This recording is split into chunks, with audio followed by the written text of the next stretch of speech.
Letters to Xiola. How great it would be if the sun lost all responsibility and left us here. For me, the day has become an excuse. But I too have found a way of not waking up. I've been asleep now for days and days and days. I feel as if I'm sitting in an open boxcar and it's heading out of town. It looks like the inside of a prison cell. I'm scared. And I'm excited.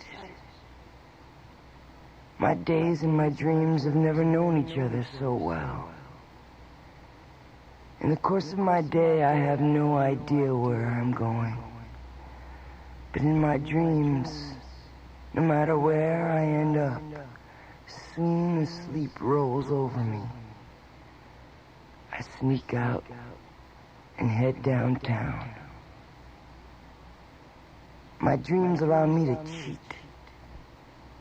My dreams punish me. They're so vivid.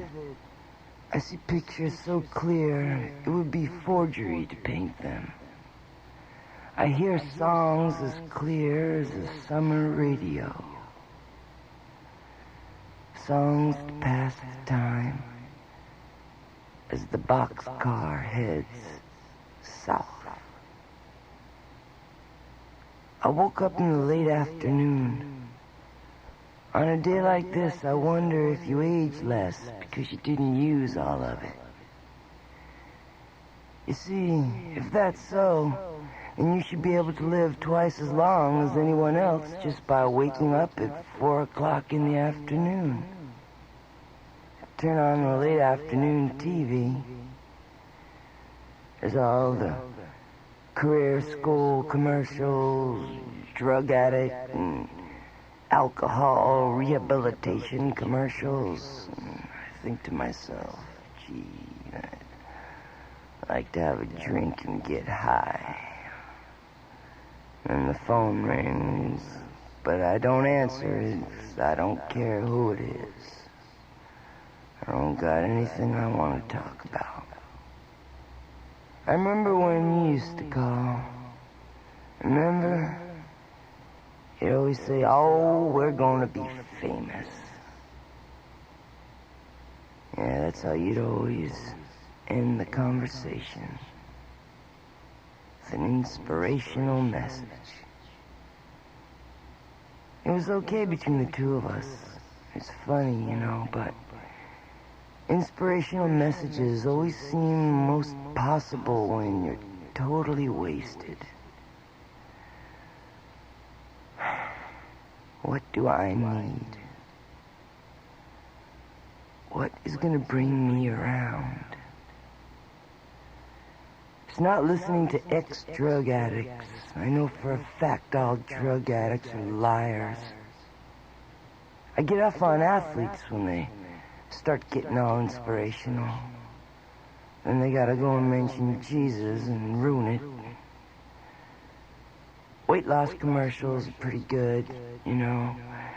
Some 40-year-old lady who's lost 85 pounds.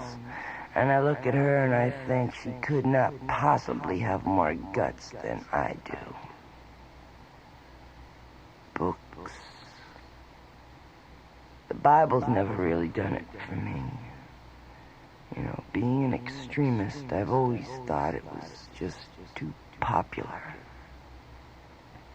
There's a paper in Los Angeles called The Recycler. The Recycler has given me a lot of inspiration. I remember when I first moved here and the determination that I had to get a job and find a band, get an apartment. You know, if only I had a cool apartment. I'll save every penny and I'll buy myself some equipment. Always just 2 or 3 steps behind happiness. It's too bad they don't do centerfolds or cover stories. I'd kind of like to be on the cover of the Recycler. Had no friends at the time. All my friends now are drug addicts. I don't believe that I would ever wish that I had no friends. You never met Bernice or Alfred. They're a couple that have been through thick and are now very thin. Bernice is usually in a better mood than I am when I see her. She lives on the street. She's an adorable Mexican girl. She seems like if you were to take her home and scrub her up, she'd probably start singing and become America's sweetheart. Alfred sits on the curb and reads. He reads more than I do. I'd like to believe it's because he's got more time. Last dream I had, I drove downtown and I just stayed there. Hung out with Alfred. We both sat on the curb, talking all sour over current events, while Bernice and Casey hustled up the business. Yeah, adding up credit with Kiko. It amazes me how little difference there is between me and Alfred and Bernice and Casey. As far as I can see, the only difference is that right now we're making our rent. I remember something about the boxcar. Inside of it, there was something on the wall. Bernice loves Alfred. Hey, I got another one for you. All men are created with equal time. Father Time has got to be the richest make-believe individual that never lived. A man that knows what to do with his time is a man, I guess, that's up in the front of the line. In the course of a day, a man can make 3 phone calls and make $3,000.